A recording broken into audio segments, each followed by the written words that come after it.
The real reason. She chose the guy who always checks the reviews. I used to think my best friend Mark was the luckiest guy on the planet. I mean, look at his wife, Elena. She's a high-powered defense attorney. Looks like she stepped off a magazine cover and possesses this magnetic energy. Then there's Mark. Mark is a CPA. He wears cargo shorts in the summer, owns 3 different pairs of the exact same New Balance sneakers, and once spent 45 minutes researching the optimal toaster. Last Friday, we were all hanging out on their back deck.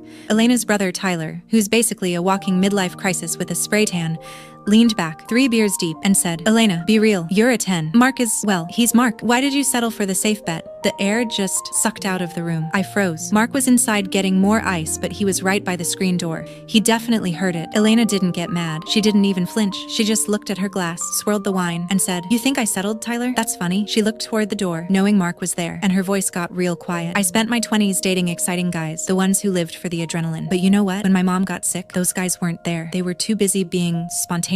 She took a breath, and I saw her eyes soften. Mark wasn't the guy from my daydreams. He wasn't the adventure. He was the guy who showed up at the hospital with a spreadsheet of the best specialists in the country. He's the guy who remembers to check my tire pressure every Sunday because he wants me to be safe. She looked Tyler right in the eye and whispered, "I didn't settle for the safe bet, Tyler. I chose the only man who was strong enough to be my anchor while I chased the storms. Being thrilling is easy. Being consistent, that's the real flex." I looked at the screen door. Mark was just standing there, holding a bag of ice, and for the first time, he didn't look like a guy in cargo shorts. He looked like a king.